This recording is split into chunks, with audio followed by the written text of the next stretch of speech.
También los buenos días a todos los medios de comunicación que hoy estáis, siempre al tanto de las noticias tan importantes como son las noticias sociales, laborales, económicas de nuestra tierra, que falta hace que las aireemos y que sean conscientes los ciudadanos y las ciudadanas en el momento que nos encontramos.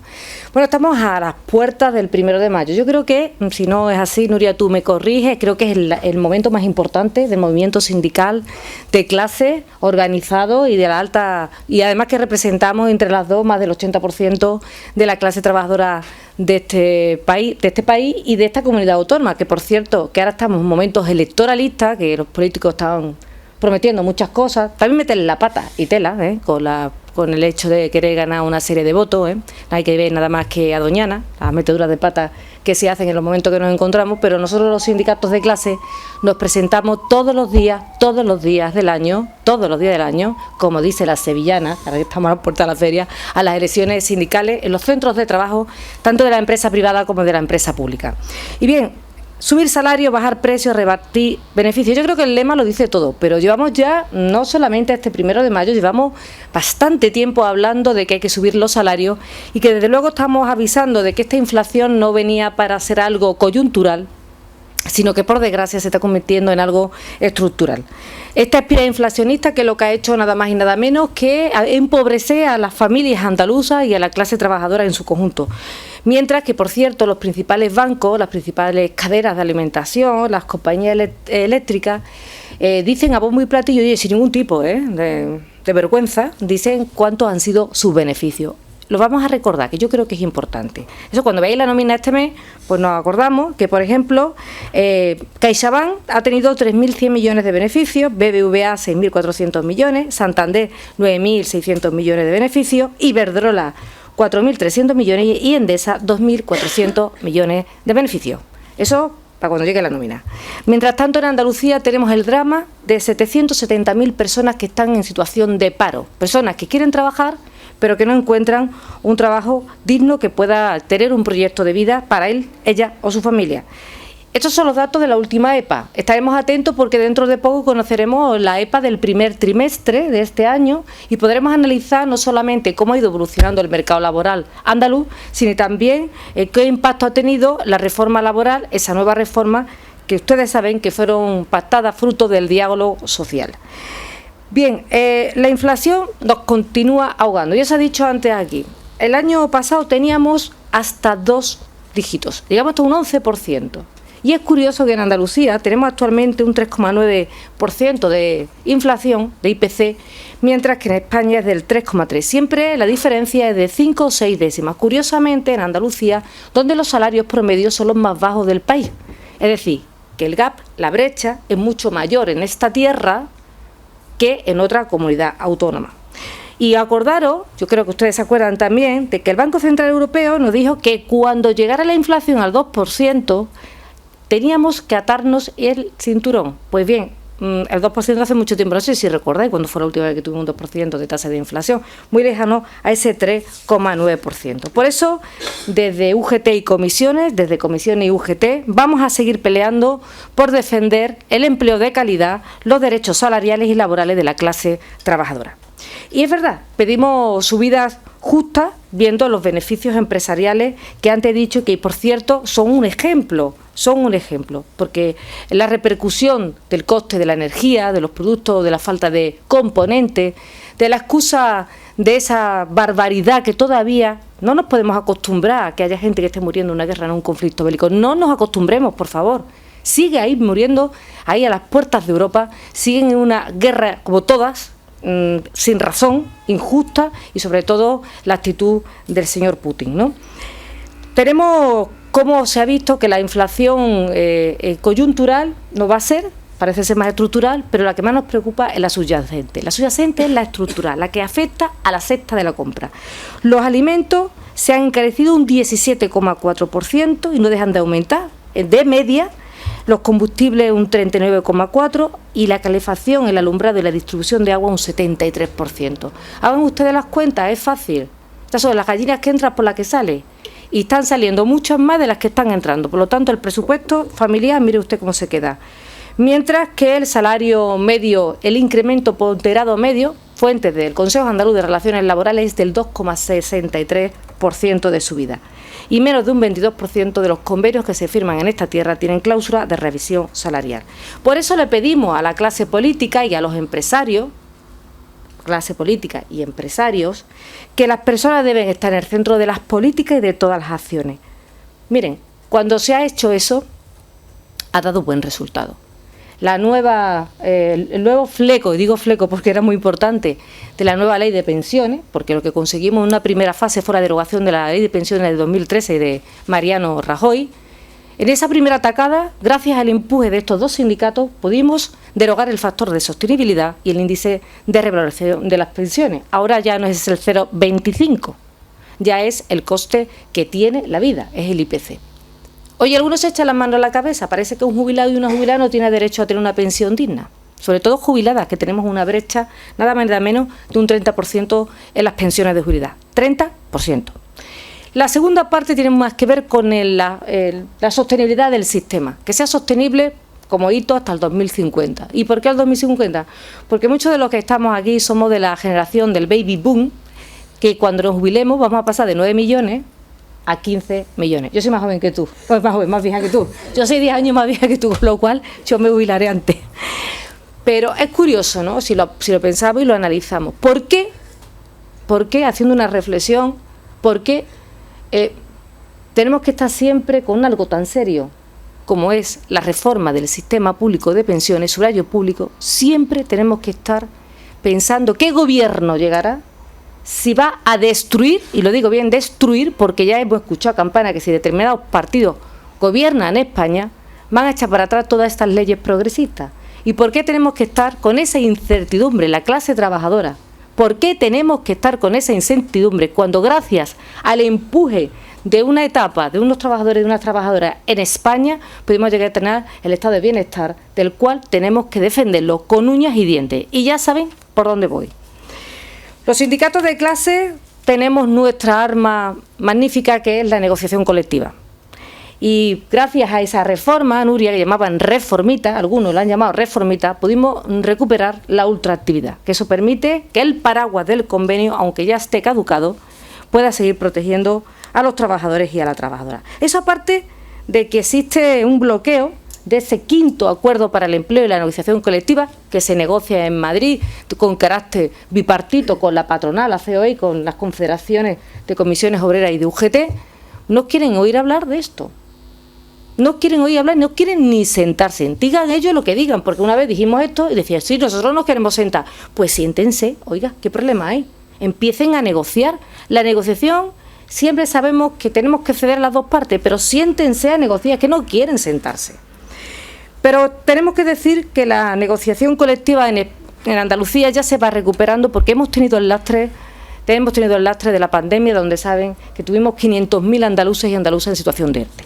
Ya estamos muy cercanos a esa cantidad de convenios colectivos y por ahora tenemos 1 millón de trabajadores y trabajadoras en Andalucía protegidos por algún tipo de convenio. Y es verdad, la precariedad laboral en Andalucía mata. Es inaceptable las cifras de siniestralidad laboral con la que terminamos el año pasado. Inaceptable la infradeclaración de las enfermedades profesionales. Y doy un dato que yo creo que es interesante. ¿Cómo es posible que solamente se declaren en Andalucía en torno al 5 o 6% de enfermedades profesionales cuando aportamos de mano de obra al resto del país un 17%? Lo primero que podrían pensar, cualquiera que escuche los números de forma fría, es que los andaluces y las andaluzas tenemos una salud de hierro. No somos supermanes ni superwoman, no. Resulta que en Andalucía lo que existe es un problema de infradeclaración de las enfermedades profesionales. ¿O entienden ustedes que es normal que el año pasado solamente se declararan 4 enfermedades profesionales en relación con agentes que pueden provocar algún tipo de neoplasia, según agente cancerígeno? Por estadísticas que no salen los números. Por lo tanto, en lo que vamos de año, 29 personas han fallecido en el Tajo. Y en ese acuerdo, en ese pacto, las dos organizaciones sindicales empujamos para que se visibilice que el problema de la siniestralidad laboral, el drama de la siniestralidad laboral, no es un problema de la persona que fallece o tiene un accidente grave, porque en Andalucía uno de cada 4 accidentes graves, en España, perdón, uno de cada 4 accidentes graves, uno es andaluz o andaluza. No se nos puede decir que eso es un problema del que tiene el accidente laboral, de la familia que pierde un miembro de su familia, de los sindicatos que estamos encima para que se cumpla la ley 31/1995 del 8 de noviembre. No, esto es un problema de la sociedad en su conjunto. Y exigimos una campaña, que así se han comprometido en ese pacto, y yo siempre digo lo mismo, los pactos están para cumplirlos, salvo que exista una causa justa que justifique no cumplirlos, valga la redundancia. Y aquí no hay ninguna causa, porque estamos hablando de la vida de los trabajadores y de las trabajadoras. Y exigimos ese plan de choque lo antes posible, porque lo urgente va lo primero, igual que atender a las familias que lo están pasando francamente mal. O vamos a esperar a que el IPC, ojalá, algún día esté por debajo del 1%. Mientras tanto, hay muchas familias andaluzas que lo están pasando francamente mal y necesitan ese bono que desde luego les va a ayudar en esta época que tenemos tan complicada, a llenar el frigorífico. Y lo decimos así, lo decimos así, claramente. Esa reformita ha hecho que en Andalucía se hayan aumentado más de 200.000 contratos de carácter indefinido, si comparamos la misma fecha de este año, de enero a marzo, con la misma etapa cronológica del año pasado. Más de 200.000 familias que tienen un contrato indefinido y que puede, desde luego, disfrutar de poder tener un proyecto de vida. Por eso, el empleo debe ser y es un objetivo sindical.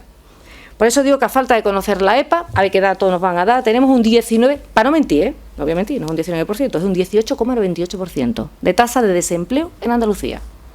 18,98%, si quieren ustedes redondear el 19%. Vamos a ver qué datos nos vamos a encontrar, como digo, dentro de unos días, que tendremos el informe del primer trimestre del 2023. Pero hay algo que, como sindicalistas que somos las dos, como trabajadoras, como ciudadanas, es algo que no podemos consentir, y estoy viendo aquí gente joven, y es el paro juvenil. 35% de paro juvenil. De jóvenes que quieren trabajar y no encuentran un empleo. De jóvenes que terminan unos estudios y no encuentran el empleo y se tienen que ir a otra comunidad autónoma. Y luego dicen, por ejemplo, nos hemos quedado sin enfermeros o sin enfermeras. Los tiene toda Cataluña. Señores, pay more, paguen más y hagan contratos más estables, no de una semana, 2 semanas, 3 meses. Háganlo ustedes, que la persona se quede aquí y que pueda formar su familia, porque el que se va no vuelve. El que se va se queda en Cataluña, se queda en Portugal, se queda en Italia o se queda en Alemania. Es así. Miles de euros en inversión para formar a los mejores profesionales y no acaban retornando en el bien de la sociedad, porque se van, digo, fuera de su tierra. Tenemos también las mujeres, otro problema en Andalucía. El 61% de los desempleados en Andalucía somos mujeres, aparte de la brecha salarial, que, como ustedes saben, los negacionistas existen. Los marcianos no creo que existan, pero los negacionistas sí existen. Negacionistas del cambio climático, negacionistas de la brecha salarial, negacionistas de todo, de todo. Nada más que creen en 2 o 3 cosas y hay que llevarlos por ahí. 21,3% de brecha salarial en Andalucía. Saben que fluctúa según el ítem que cojamos, pero podemos poner en torno a más de 5.000 euros de media al año que cobramos una mujer, menos que un hombre con la misma categoría profesional, el mismo desempeño. Y otro drama, que por eso volvemos otra vez a hablar de este tema este 1 de mayo, los parados de larga duración en Andalucía. El 47% de los parados en Andalucía son de larga duración, así que llevan más de 1 año buscando empleo y no lo encuentran, o de muy larga duración, que son más de 2 años buscando empleo. 328.000 familias que se encuentran en esta situación. Por eso nosotros decimos que las personas, los trabajadores, en el centro. La empleabilidad pasa por una reforma de las políticas activas de empleo, y en ese pacto también nosotros dábamos pistas de la importancia que tiene la formación. Reglada, no reglada, dual, profesional, sobre todo para lo que va a venir, para los nuevos desempeños de la digitalización y de la transición energética, de la transición justa. Y de las cosas que decimos una y otra vez a ambos sindicatos, que el coste del despido en España es muy barato. Ayer escuché a un trabajador, me vaya a permitir que no diga de dónde, ya lo diré, esto no es como una adivinanza, que le dijeron en su empresa, esto es lo que hay, y si no, con los beneficios que tengo, esto te cuesta el despedirte. Eso está ocurriendo hoy en Andalucía. Y desde luego, esas palabras no le van a salir gratis a quien vaya por ahí amenazando y coaccionando a los trabajadores de esta tierra. Tenemos que... las medidas que han traído la reforma laboral, ya digo que nos queda mucho todavía que pelear por ella, pero también algo que ha puesto de manifiesto Nuria, de los que nos sentimos muy orgullosas ambas organizaciones, hemos empujado también mucho desde aquí, es para ese aumento del más del 47% del salario mínimo interprofesional desde el año 2016 hasta la fecha. 1.080 euros. Y seguiremos peleando para que surba en torno al 60% de la Carta Social Europea que firmó el Gobierno de España, porque saben que a lo largo de los años, cada año, el salario medio pues va evolucionando. Es una medida estadística y eso va cambiando. No se piensen ustedes que el salario medio de este país es el mismo en el 2016 que en el 2022. Sería muy ingenuo pensar por esta parte porque el mercado va cambiando. En las peores condiciones, el modelo productivo de Andalucía, comparado con otras comunidades de España, se está perpetuando basado en el sector servicio. ¿Se acuerdan ustedes de hace un año? Que estábamos en feria también, que decía que no encontraban los caseteros profesionales para trabajar, claro. Bueno, es que hay que cumplir con la legislación y con las normas, que las leyes estaban cumplidas para todos y para todas, no para unos sí, para otros no. Bien. Ahí tenemos que luchar para que tengamos mejores salarios, evidentemente, por el cambio del modelo productivo, y ahora es un momento de oportunidad. Gracias a todos esos fondos que también en el acuerdo, Nuria ha hablado de algunos del pacto de los ítems que hemos firmado, pero ahí peleamos también las dos para que hubiese una comisión de seguimiento de los fondos Next Generation, porque queremos saber dónde van cada céntimo de euro, pero no por nada, sino por saber que eso influye directamente en la calidad del empleo y en las nuevas oportunidades que ahora va a haber para la empleabilidad. Los fondos Next Generation, el Fondo Social Europeo Plus, el FEDER, el Fondo de Transición Justa o el FEADER. Fíjense ustedes qué cantidad de dinero público puede venir para nuestra tierra y cambiar el modelo productivo. No tiene que hablar de la tasa de desempleo tan grande y de la precarización de los bajos salarios. Y le digo, existen muchos conflictos ahí abiertos, porque muchas veces cuando ustedes escuchen determinados sitios, sé que los que están aquí están convencidos, en algunos sitios cuando ustedes escuchen que los sindicatos, ¿a qué nos dedicamos? Pues nos dedicamos, mire, pues a que tengan más actividades y mejores condiciones de trabajo los compañeros de la atención primaria, a que haya condiciones laborales justas en el cumplimiento íntegro del convenio de Amazon, por ejemplo, acabar con el uso fraudulento de las cláusulas de descuelgue para ampliar las cuotas de mercado que están denunciando los compañeros y compañeras de la empresa de seguridad privada, a limitar la apertura, por ejemplo, de comercio en domingos y festivos para poner fin a esa generación de empleo de muy poca calidad, donde la conciliación es una palabra que se habla en un idioma que desde luego tiene que ser un idioma que ya está extinguido y muerto, la conciliación es como una palabra extraña, y además que pone en riesgo al comercio tradicional. Acabar con la diferencia y desventaja existente entre los trabajadores que reciben el subsidio y la renta agraria, que estamos denunciando en el campo, el convenio de la Agencia Pública del Puerto de Andalucía, es decir, fíjense ustedes cuánto conflictos abiertos. Pero, Nuria, Comisión UGT ha estado en todo y hemos conseguido cosas. Nos llevan preguntando a las dos, 8 años, antes tuve la oportunidad de estuve un tiempo con Paco Carbonero y esta última etapa con Nuria, a los dos, yo recuerdo en muchas ruedas de prensa por Abengoa, ¿verdad? 7 años y 5 meses, muchos delegados sindicales, 47 ERTE, 18 movilizaciones, 2 concentraciones en la SEPI en Madrid, 1 semana de encierro en la SEPI, 5 días acampados en la subdelegación del Gobierno de Sevilla, 9 meses de reuniones con la Comisión Técnica de Trabajo para llegar a conseguir el objetivo. Y aunque nadie no lo reconozca, Nuria, Abengoa se ha salvado. Y los puestos de trabajo también. Muchas gracias y si tienen ustedes alguna pregunta, aquí estamos.